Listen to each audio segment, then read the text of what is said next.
Labvakar! Tātad turpināsim šodien otru daļu. Būs vēl arī trešā daļa. Tātad par sieviešu veselību un tieši par dzemdi un ko viņa dara. Pārāk gari neieslīdēšu šoreiz. Vairāk runāsim par produktu, kā profilaktiski mēs varam sev palīdzēt. Tātad, kas ir dzemde un ir sievietes reproduktīvās sistēmas apgriezts bumbieru formas muskulas orgāns, kas atrodas starp urīnpūsli un taisno zarnu. Tas darbojas apaugļošana, olšūnas barošanas un izmitināšanas jomā. Līdz nedzimušam bērnam ir gatavs dzemdībām.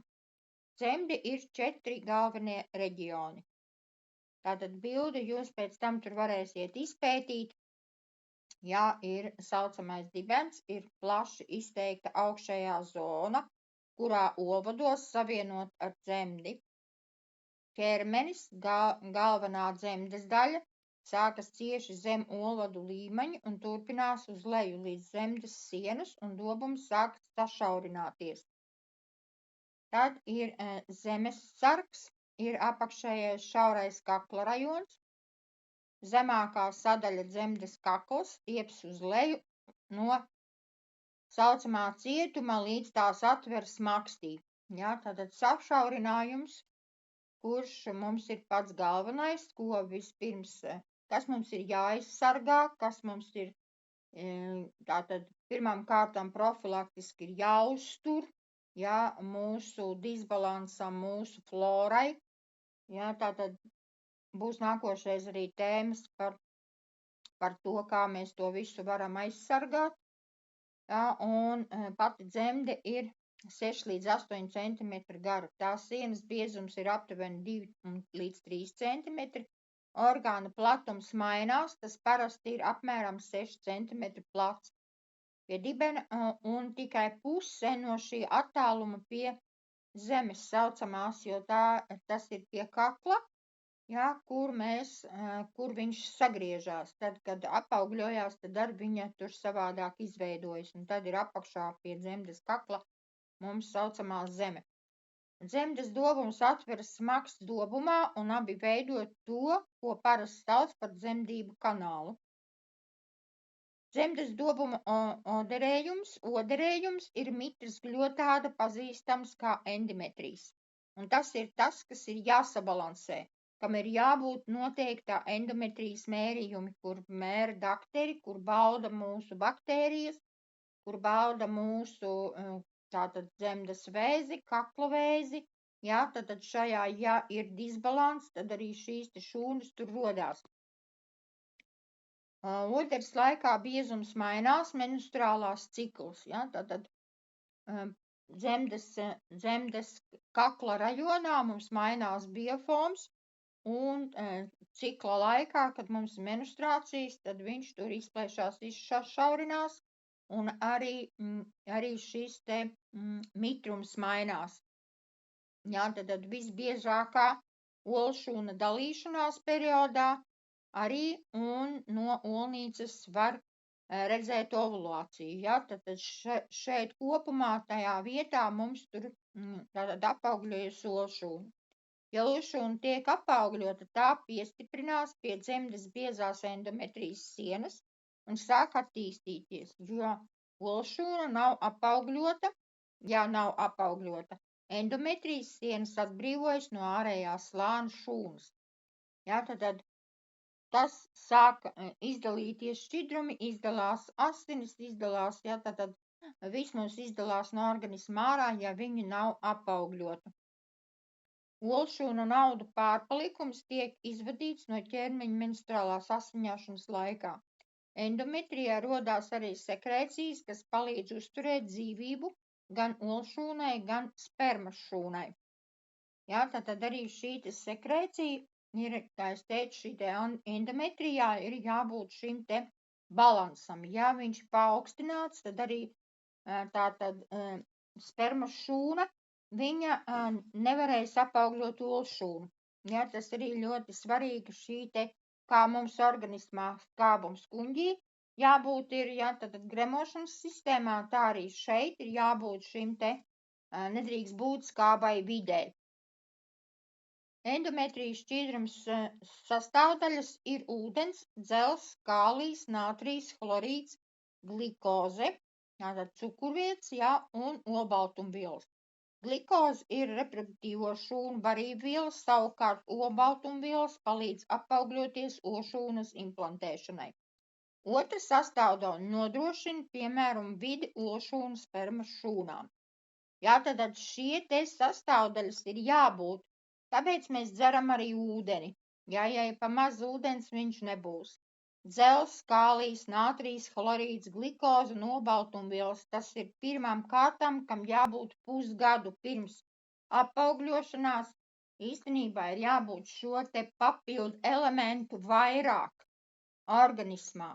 Vispār jābūt, lai nebūtu disbalanss arī šīs te tātad dzels, kālijs, nātrijs un glukoze, olbaltumvielas, ja, kas ir pamats mūsu šai te florai.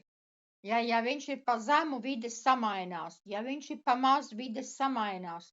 Un arī, tātad, kad arī olšūna apaugļojas, tad arī ir jābūt šiem te normā, vairāk jādzer, tātad ir iekšā, ja, kā es saku, spirulīna jādzer, ja, tāpēc mēs arī runāsim par maringu, ja, kas ļoti labi baro tieši šo te floru sakārto. Ne tikai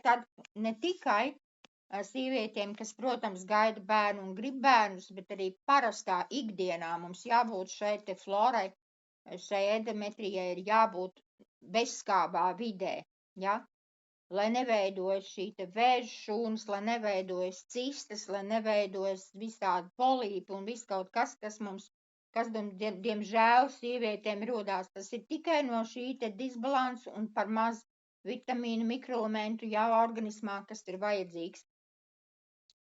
Tātad dzemdes sieniņu veido 3 muskuļu auduslāņi, muskuļu šķiedras darbojas gareniski, apļuveida un slīpi. Savītas starp asinsvadu saistaudiem, elastīgām šķiedrām un kolagēna šķiedrām. Tātad mūsu dārgais kolagēns. Šī spēcīgā muskuļu siena paplašinās un kļūst plānāka, kad bērns attīstās dzemdes iekšienē, ja? Tad, kad viņš apaugļojas, izveidojas, un tad viņš iesūcās, ieiet iekšā dzemdē, ja? Tad veidojas šī jau tur, kur bērns attīstās, ja? Šeit tātad ir jābūt noteikti kolagēna šķiedrām, lai dzemde būtu stipra, ja? Lai būtu šīm te apvalkam placentei attīstīties, elpošanas kābeklim jābūt, noturēšanai, ja? Lai mums nav spontānie aborti, ja, lai mums nav bērnu izkrišanas un visādi šādas sliktas lietas ar muskuļiem, kas ir ļoti, ļoti svarīgi iekšpusē. Ja, bet kā jau zinām, ka kolagēns ne tikai mums iekšpusē, bet arī viss caur mūsu organismā ir vajadzīgs. Tātad pēc piedzimšanas paplašinātā dzemde atgriežas normālā izmērā, apmēram 6 līdz 8 nedēļās. Tā izmēri tomēr ir apmēram līdz 1 centimetram lielāka visos virzienos nekā pirms bērna nēsāšanas. Dzemde ir arī daudz smagāka un dzemdes dobums paliek lielāks. Sievietes bērnu dzemde ir maza līdz pubertātei, tad tā strauji izaug līdz pieaugšam cilvēka izmēram un formai. Pēc menopauzes, kad sieviete vairs nespēja radīt bērnus, dzemde kļūtu mazāka un šķiedraināka un bālāka. Kas var ietekmēt dzemdi, ir infekcijas, ļaundabīgie, labvēlīgie audzēji. Ja, tad tie pirmām kārtām, ja, kā jau ar šobrīd, ja, ir ļoti daudz un ļoti gandrīz vai otrā vietā pēc tātad krūts vēžiem un plaušu vēžiem un zarnu vēžiem, ja. Tad malfācijas, piemēram, dubultā dzemde, tas ir ievērot šobrīd diezgan bieži un apaugļojas starp dzemdēm, tas ir trakākais, ja šāds te ir dubultās dzemdes. Tad, protams, ir prolaps, kurā dzemdas daļā tiek pārvietot un izvirzīta maksts atveres. Jā, tātad šī te dubultās dzemdas arī šobrīd papētīju rezultātus, kādi ir izmeklējumi, ir ļoti daudz sievietēm šī te, kā es teiktu, mutācija notiek, jā, organismā. Tas arī viss dēļ tā disbalansa. Kas ir dzemdes kakls? Dzemdes kakls ir daļa no sieviešu dzimuma orgānu trakta, kas atrodas dzemdes apakšā, kur tas veido atveri dzemdes endometrijas dobumā.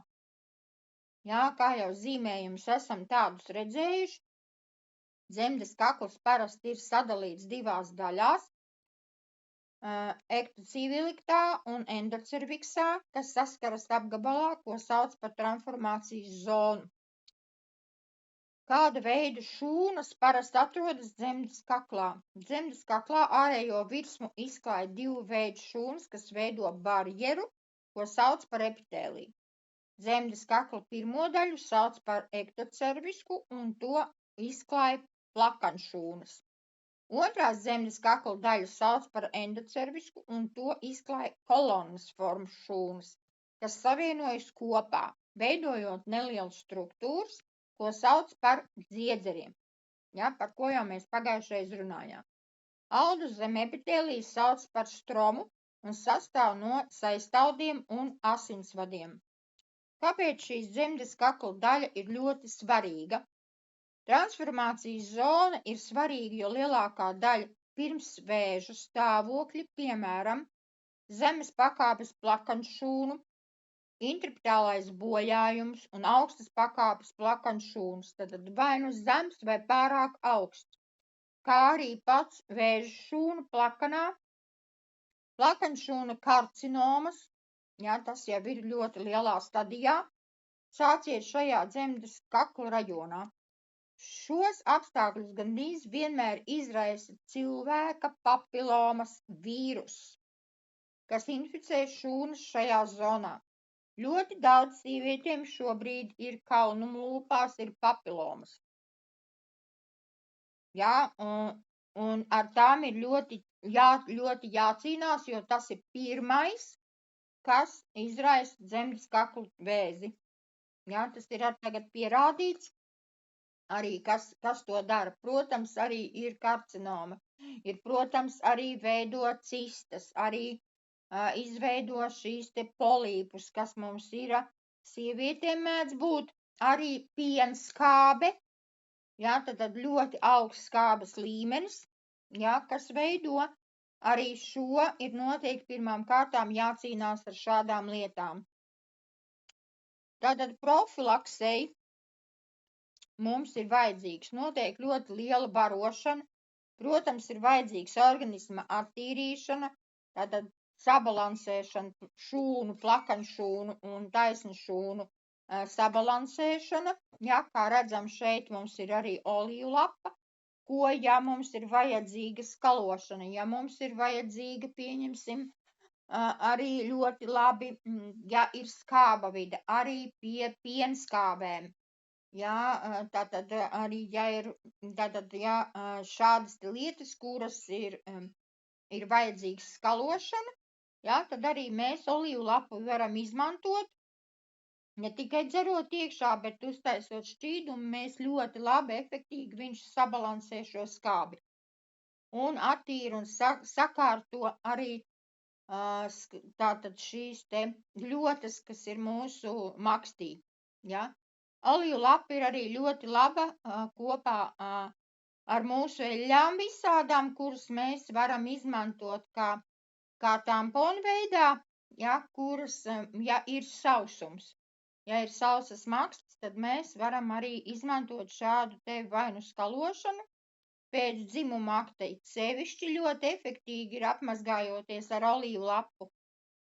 Ja, tātad arī šādu te mēs varam, un arī mūsu eļļām mēs varam palīdzēt šo te sausumu tātad izdarīt, lai mums ir kārtībā šīs te visas problēmas. Jo sieviešu veselība ir visu dzīves garumā ir vajadzība, lai arī mūsu organisms un vielmaiņas sabalansētos, kā zinām, Un arī, protams, ir šeit es ieliku mūsu dārgo hitazānu, bet šobrīd viņa nav. Bet kā jau mums solīja, kad būs drīzumā, un tad mums būs ļoti labi. Hitazāns ir arī ļoti labs, arī šī te, un vispār hitazānu ir arī tas, kurš viņš ļoti labi ar visādām plaisiņām, ar visādām strādā. Tas, kas mums ir vajadzīgs arī iekšpusē. Un, protams, arī mūsu kolagēni. Barošanai ir kalcijs, jā, un mūsu uzturēšanas, arī mūsu barošanai ir mūsu maringa. Kā zinām, mums ir maringa kapsulu veidā un tējas veidā. Tad parunāsim šodien par šiem abiem produktiem. Tātad maringa. Maringa ir ļoti bagāta ar daudziem vitamīniem un minerālvielām. Un 100 grami maringas satur 4 reizes vairāk olbaltumu nekā olās, 4 līdz 10 reizes vairāk A vitamīnu nekā burkānos, 10 reizes vairāk B vitamīnu nekā burkānos, 10 reizes vairāk, 12 reizes vairāk C vitamīns nekā apelsīnos, 15 reizes vairāk kālija nekā banānos, 17 reizes vairāk nekā pienā, 25 reizes vairāk dzelzs nekā spinātos, 36 reizes vairāk magnija nekā olās. Maringa satur kāliju, cinku, citus B vitamīnus, visas neaizvienojamās amīnoskābes, visas, kuras ir vajadzīgas mūsu organismā. Maringa satur lielu daudzumu vitamīnu A, pātrina uzturmatu augšanu, satur kalciju, vitamīns B, C, D, E, varu, dzelzi, cinku, magniju, silīciju, mangānu. Regulāra tātad maringas lietošana ir ļoti stipra, ātra imunitātes sasniegšana, paaugstināšana. Ja? Tātad, kā jau atkal zinām, ka mums ir daudz šo te produktu, kurus mēs varam ātri sevi pastiprināt, bet maringa ir tieši, es teiktu, arī viens no tiem, kas tiešām ir ļoti bagāts ar visādiem vitamīniem. Un atkal ir tas, ja nav spirulīnas, ja nav mums multivitamīna, ja mums nav kāda vēl kopējā produkta mājās, tad, ja ir maringa, tad lietojam maringu. Maringa ir ļoti laba tieši pie sieviešu problēmām. Tieši viņš uzsūcās ļoti labi caur gļotādām. Ja, tātad maringu, ja ir sieviešu problēmas, vai arī profilaktiski uzlabojot mūsu sieviešu problēmas un arī hormonālos problēmas, ja, sakārtot, tad es iesaku to kapsulu tomēr nosūkāt. Caur gļotādu viņš ātrāk. Arī ar tēju tāpat. Ja, to mēs parunāsim drusku tālāk. Tad maringa ir arī ļoti kā ēdiena aizvietotājs. Es teiktu arī pie ieviešanas sistēmas var maringu, ja, jo viņi tiešām ļoti labi pabaro un bagāti ir ar antioksidantiem. Tātad mūsu iekaisums noņems un uzlabos tātad šo te spēku. C vitamīns, beta karotīns, klorogēns, kā skābi palēniņu cukuru uzsūkšanošu šūnu līmenī. Maringas lapu ekstraktam ir spēcīgas antioksidantu īpašības pret brīvajiem radikāļiem, kas iznīcina būtiski biomolekulārās un aizsargā pret oksidēšanās. Tas tieši arī mums ir vajadzīgs, ja tāda vajadzība un ja tāda ir. Bet es teiktu tā, ka gandrīz vai katrai tas tā ir.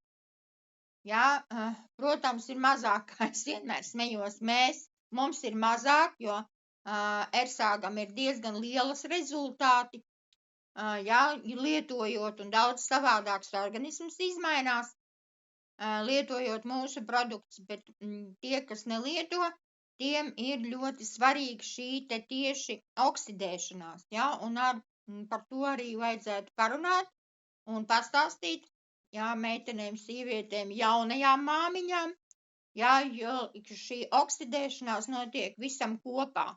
Protams, dēļ mūsu pārtikas, dēļ mūsu visas ekoloģijas un vispārējās. Jā, tas viss, protams, kā zinām, mūs ietekmē. Maringas lapas kontrolē cukuru līmeni asinīs. Un tas arī ļoti ir svarīgi, ne tikai tiem, kam ir cukurs augsts vai zems vai kāds, bet viņu normalizē tieši šo te cukuru līmeni. Ja viņš ir paaugstināts, tad arī skābe mūsu organismā un arī tieši makstība mainīsies un mainās. Tātad cukurdiabēta pacientam ir būtiski uzlabot šī te veselība, un tikai 7 gramus maringas lapu pulverīšu, kas ir mūsu kapsulās, veidā 3 mēnešus tika konstatēts, ka 50 gramu svaigu lapu kā daļa no parasta uzturu ievērojami samazina cukuru līmeni asinīs tūlīt pēc ēšanas. Tātad nevis gaidot un nevis tukšā dušā, bet tūlīt pēc ēšanas. Uzlabo imūnsistēmas darbību, maringa, labas un augļi palīdz stiprināt imunitāti, nodrošina aizsardzību pret sezonas slimībām, tad, ja viņš ļoti ātri paaugstina to imunitāti, tāpēc arī ir, un šobrīd ir atkal kaut kādi jauni vīrusi, kuri strādā diezgan spēcīgi un netiek galā, tad ar maringu mēs varam sev ātri uzlabot, pacelt imunitāti, tikt ātrāk galā. Tātad ļoti svarīga ir tieši pret slimībām, lai mums būtu spēks.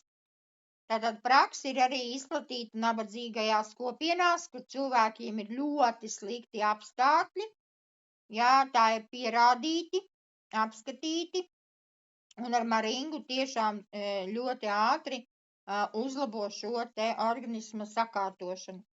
Kuņģu un zarnu trakta darbības uzlabošanā maringai viegla caurejas iedarbība, bet tas nenozīmē, ka būs šī caureja, ja ir vajadzīga. Tad maringa arī strādā ar mūsu parazītiem un bikramiomu.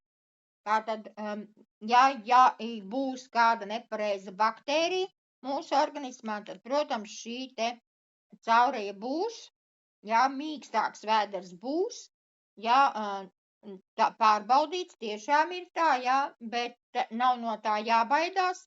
Viņš tieši otrādi maringa izdzen visu šos te baktērijas un mums viņš no organisma izvadās ārā, tas ir galvenais. Bet līdz ar to viņš arī sakārto, jo viņam maringai ir ļoti augsts šķiedrvielas saturs.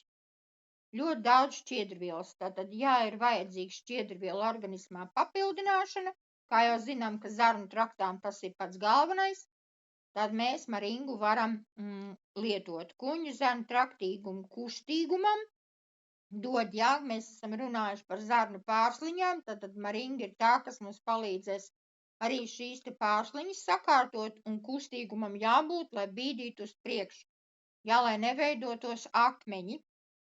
Tātad aizcietējumi. Sakņu ekstrakts ir arī ļoti labs pret tārpiem, kā jau es teicu, parazītus izvada ārā. Kādreiz mēs esam runājuši tieši par detoksu, tātad lietojam olīvu lapu un tīram mūsu vai ceļmalu lapu mūsu organismā, bet varam arī, ja negribās spirulīnu, tad maringu ir vajadzīgi, lai izvadītu, lai palīdzētu izvadīt tārpus no organisma, tad parazītus izvada, mēs viņu nobeidzam, mēs viņu tur sašķeļās, izdalās, un galvenais, ka maringa ir tā, kas izvada arī olas. Tātad oliņas, tārpu oliņas izvada ārā, nevis tikai pašus tārpus, jo nav jau labi, ka viņi izvadās, bet ja oliņas paliek organismā, tad viņas vēl vairāk, ātrāk attīstās tie tārpi, nekā kad viņi ir ar lielajiem tārpiem. Tad ir vajadzīgs gan olām izvadīties no oliņām ārā no tārpu, gan arī pašiem tārpiem. Un maringa to ļoti labi palīdz darīt. Pretmiegu, bet nevis pret, bet priekšmiega. Tad maringas lapa uzlabo arī miegu, jo nervu sistēmu sakārto. Ļoti labi darbība ir kā aminoskābi triptofāns, tad šī te maringā ir šis te triptofāns, kas sakārto miega balansu. Kā jau mēs esam runājuši kādreiz, ja, ka jābūt ir fāzēm un kādām fāzēm, tad maringa ir tā, kas sakārto šo te miega fāzes. Kas ir svarīgi arī neirotransmitrijas, serotonīna un hormonu metalīna ražošanā, tātad hormonālai sistēmai vienkārši runājot, kas regulē miega ciklu. Lapās ir arī vitamīns B6, vēl viens ļoti svarīgs serotonīna ražotājs. Mēs jau esam agrāk par to runājuši, jā, bet atceramies, kad šīs te serotonīna ražošana ir vajadzīgs, tātad B6. Atsevišķi mēs varam gan dzert, gan visādi, jo B vitamīna grupas ir vajadzīgas, jā, visam kam, visām sistēmām ir vajadzīgs, tad arī, ja nav atsevišķi B vitamīna grupas, tad mēs varam arī maringu lietot. Palīdz palielināt piena daudzumu barojošām mātēm. Tas ir ļoti svarīgi, jo šobrīd māmiņām ļoti švaki ir ar pieniem, maz mēneši, vai vispār nav. Bet maringu lietojot, barojot, viņš tieši labāk gan mātes organismu salabos, gan spēku iedos, gan arī pienam būs viss vitamīnu komplekss un nebūs alerģijas bērniem, jā, jo viņš gan maringa strādās uz māmiņas organismu, gan arī palīdzēs bērnam šo te barošanu. Viņš laktozi ļoti labi sakārto. Tātad pie slimībām ir ļoti labi tas, ka noņem nogurumu, arī kad mātēm ir pārguruši ar bērniem, maringa arī dod enerģiju, samazinās ļoti pie uztura un negribās daudz ēst. Nav vajadzīgs pārmērīši arī bērnu mātēm, nav jāpārēdās, kā es saku, jā, bet labāk tad mēs šādu te vitamīnu kompleksu iedzeram, kur ir viss komplekss, kas ir vajadzīgs gan pašai, gan arī mums pašiem, protams, kā jau saku, vienas ēdienas reizes aizvietošai mēs arī varam ar maringu darīt. Tāpat arī pie barošām mātēm to dara. Un līdz ar to arī būs gan tātad vairāk piens, jā, laktācija viņš palielina, un arī zīdaiņa svaru. Jā, tātad, ja ir bērnam, pieņemsim, mazāk svers, ir daudz visādi, jā, jeb starp citu, ļoti labi strādā arī caur mātes pienu maringu lietojot, ir problēmas ar bērnu zarnām, jā, vai nu nestrādā, vai nav tātad nesašķeļās barība, ļoti daudziem tagad ir problēmas ar to gramošanu, jā, tad arī maringa ir tā, kas caur mātes pienu mēs viņiem varam palīdzēt. Veicina, protams, arī svara samazināšanos, jau kā es arī teicu, kad var viņu izmantot vienu reizi ēšanas laikā, tad izmantot nevis ēst pie šķīvja kaut ko kaitīgu, bet izdaram maringu, un mums būs pabarots organisms uz to pusdienu, ja, kā mums, un mēs saņemam šos te visus mikroelementus, kas mums organismā ir vajadzīgs, un sašķels, nesabojās kuņģu darbību, starp citu, nepaukstinās kuņģu zarnu skābi un sašķels taukus. Jā, līdz ar to arī, un lieko ūdeni, starp citu, arī ļoti labi izvada no organisma maringa. Pret iekaisumu diurētiskais līdzeklis, jā, tātad samazina ūdens aizturi, jo, kā zinām, lielāko daļu ir tas, kad ūdens nesašķeļās un neizvadās no organisma, paliek vakarā, sevišķi tie, kas vakarā sāk ūdeni dzert, jā, par to jau mēs esam runājuši, cik un kā vajag dzert, un ka nevis uz nakti, jo nieres mums nefunkcionē, nepārstrādā, nieres pēc 7 vakarā pārāk daudz, ja ir vajadzīgi pusglāzīti iedzert kapsulām, tas nekas daudz nav, to mēs varam lietot, bet ne vairumā, ne tējas, ne arī ūdeni, tātad daudz mēs nevaram dzert krūzēm, ja. Protams, pāris mutītes, ja vēlas, ja vajag, tad jā, bet tas arī paliks tas pats šķidrums, viņš strādās ar to, kas ir jāstrādā, bet, ja viņš būs pa daudz, viņš uzkrājās organismā. Jā, tad viņš neizvadās, bet maringa ir tā, ko mēs varam kopā ar ūdeni, un viņš sašķels un izvadīs no organisma, palīdzēs izvadīt lieko ūdeni no organisma. Jo lielāko daļu aptaukošanās un dūšīgiem cilvēkiem ir liekais ūdens pirmām kārtām no organisma. Ja? Ir jāizved ārā liekais ūdens stāv iekšā. Ja? Un tas ar dod svaru, un arī mēs paliekam izstiep mūsu organismu. Tātad arī ļoti labs ir insulīna pretestības samazināšanās, novērš lieko tauku uzkrāšanos līdz ar to, ja? Un aminoskābes. Ļoti daudz, tātad mūsu visas aminoskābes maringā mums ir.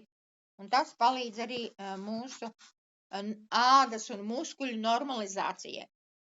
Regulē vairogdziedzera funkciju, piemēram, cilvēkiem ar grāvas slimību ir tāda, vai paaugstinātu vairogdziedzera darbību, vai simptomi būtiski uzlabojas, regulāri lietojot maringu uztura bagātinātājus. Ja? Tad tieši ar maringu un arī maringas tēja, ja ir vajadzīgi sakārtot vairogdziedzera sistēmu, tieši pašu sistēmu, nevis problēmas, bet tieši vairogu sistēmu, jo mēs ar esam kādreiz runājuši, varam kādreiz atkārtoties jau, jā, ir pagājis laiks par vairogdziedzera kādas funkcijas, kādas ir problēmas un kādas ir funkcijas. Bet tās funkcijas, tās ir maringa, kas sakārto.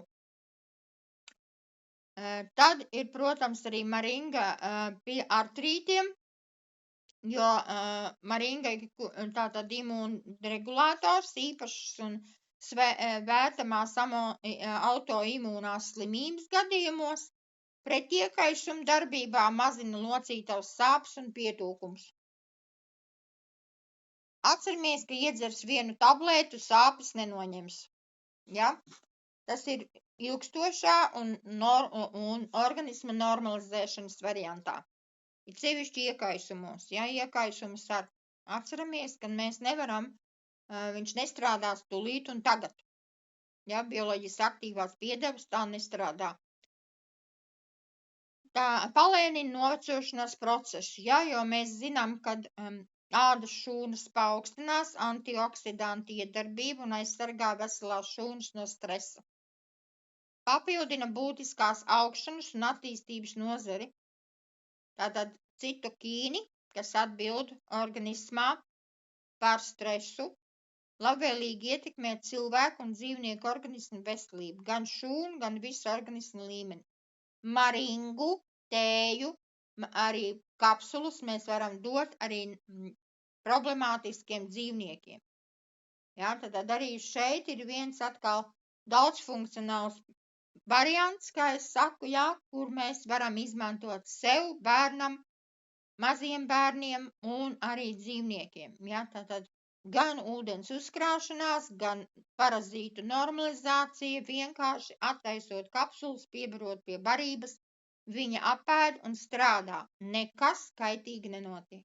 Nekas slikts nenotiek. Tieši otrādi organisms arī dzīvniekiem sakārtosies. Maringas tēja. Maringas priekšrocība ir, protams, novecošanās pazīmes. Maringa augs ir, kā zinām, antioksidants, samazina ādas grumbas, parādīšanās smalkās krunciņas ap acīm un seju.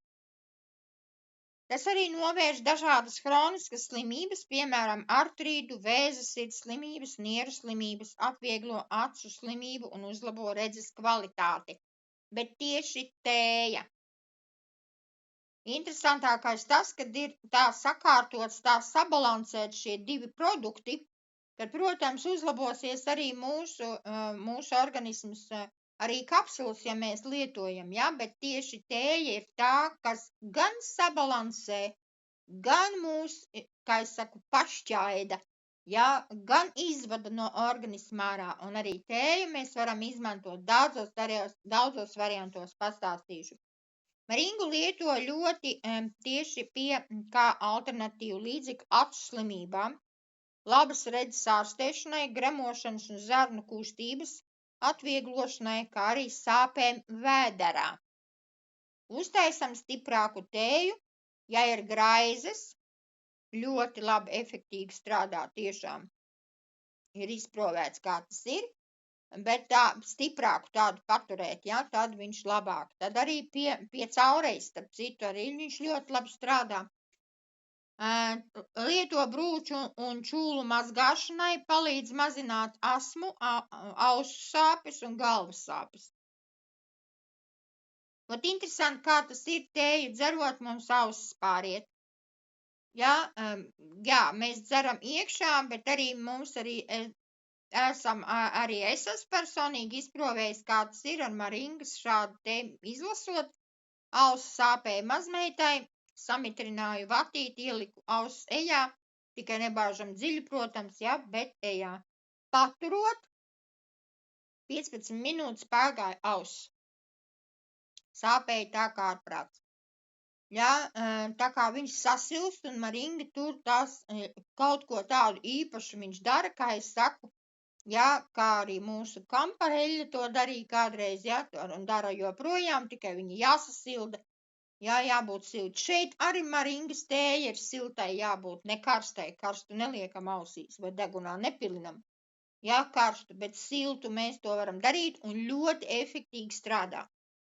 Arī brūcēm apstrādājot, arī efektīgi strādā, ļoti labi saraujās brūces, rētas, nekaitē, nav sakairinājums. Ar mūsu baņo mēs, protams, arī to varam, bet mēs ar baņo nevaram brūces, neiesaka dziļumā, ja, to brūci tur šķaidīt.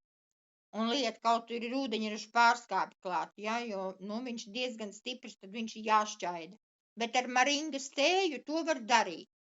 Ja ir vajadzīgs strutas apstrādāšanai, kādu lielu dziļu brūču iztīrīšanai, ja mēs uztaisam tēju, nestipru, ja, tad turām tikai kaut kādas 5-10 minūtes, vairāk nevajag, ja viņš ilgāk, tad būs stiprs pa stipru, bet šādu temi un ļoti ātri sakārt un ātrāk sadzīst un strutas, pieņemsim, no iztīrīšanas viņas vairs tā kā dezinficē arī un, atsakot, neveidojas vairs, ja, tā kā ļoti spēcīgs tāds labs aizsarga līdzeklis, arī tādā veidā mēs tēju varam izdarīt. Galvas sāpes noņem, varam taisīt kompreses, bet dzerot tēju, viņš paplašina asinsvadus un sakārto, palīdz skābeklim smadzenēm tikt, ja, klāt, tāpēc arī pāriet galvas sāpes. Ļoti daudz viņā ir kalcijs, barojošām mātēm ir arī ieteicams, kā jau es teicu, gan kapsulu, gan vainu tēju, vienalga, ko mēs dzeram, var vainu, kā mēs paši vēlamies, kā labāk cilvēks vēlas. Un maringas tēja ļoti labi ir tauku sadedzināšanas efekts. Maringa ir ļoti labvēlīga augsts svaras zaudēšanai, ja, tieši, jo, kā es teicu, šķidrā veidā viņa sašķeļ un izvada visu lieko no organisma ārā. Tēja efektīgāka, ja ātrāk, ja gribam sašķelt taukus, vajadzīgi tad tādu maringas tējas tūri, jā, tad nedaudz, protams, zinām, ka 2-3 mēneši mēs to varam darīt, jā, un ļoti arī labi palīdz tieši tauks sadedzināšanai, lai nav pie tievēšanas, lai nav šī te ādas atkarāšanās, ja strauji, piemēram, tievē cilvēks, tad nesaraujās ādas muskuļi.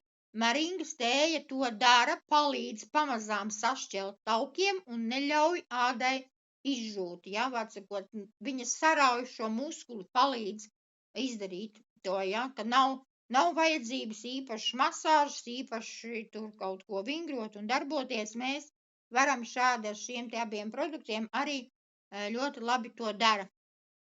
Arī viens no tādiem labiem efektiem.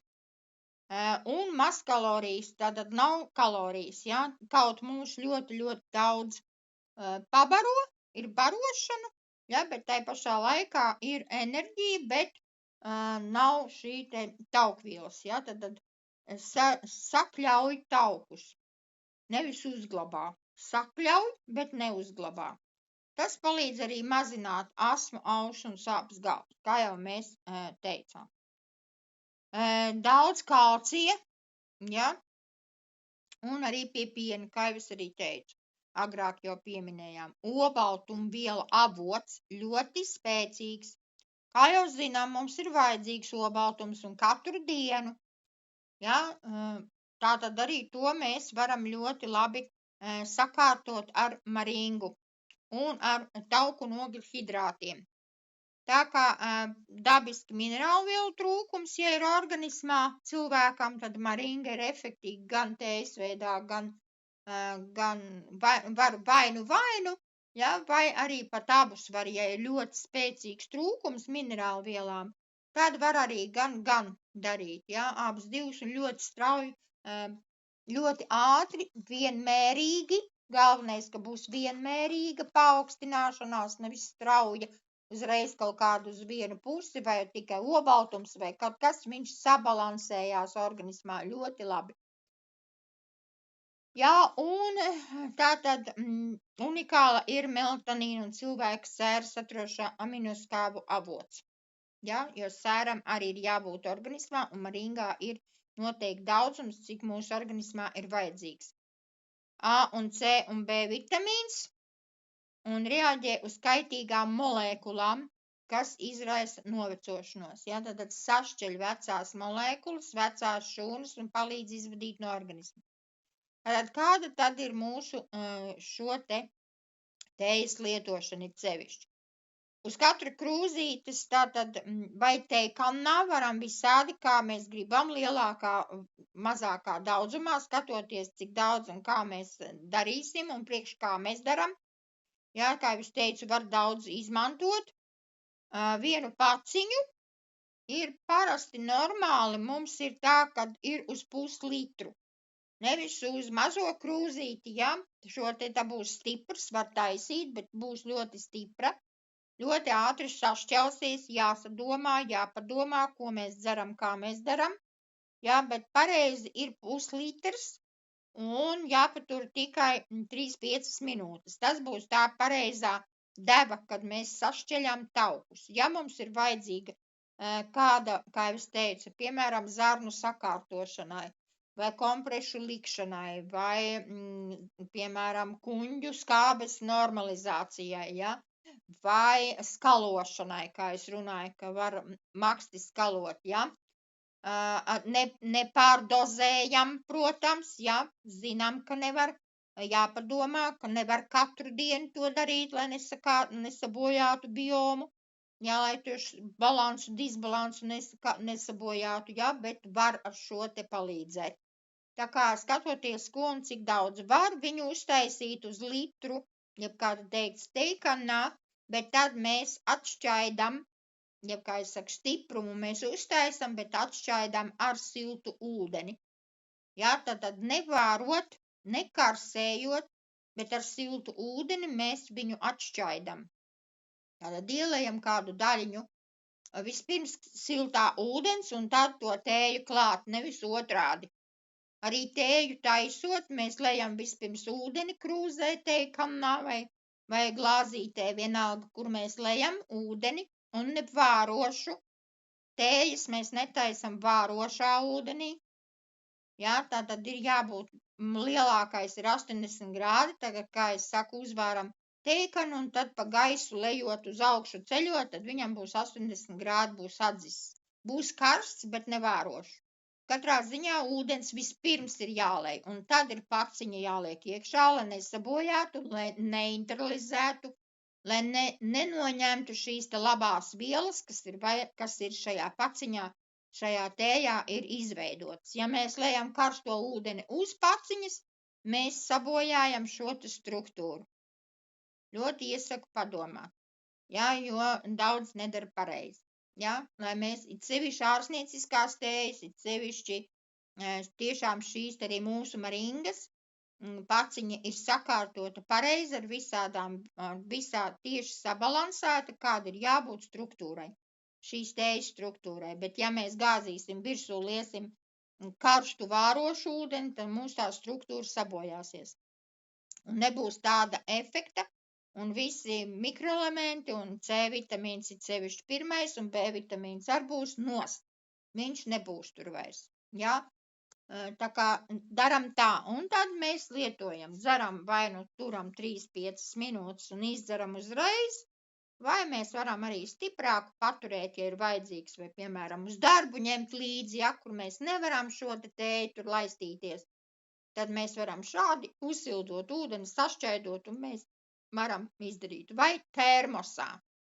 Arī termosos var taisīt uzreiz gatavu, ja, kur viņš būs silts, bet netaisam stipru tad termosā, ja, bet termosā mums, diemžēl, iesaka tomēr ārstnieciskās tējas nelikt, jo tās iespaido dzīvsudrabs, tas, kas mums tur ir sevišķi vecajos, kad ir kādreizējos, ja, kuri dzīvsudrabs iekšā, apkārt viņš tomēr ietekmē un metāls ietekmē un zinām, ka mums ir šī struktūra samainīsies.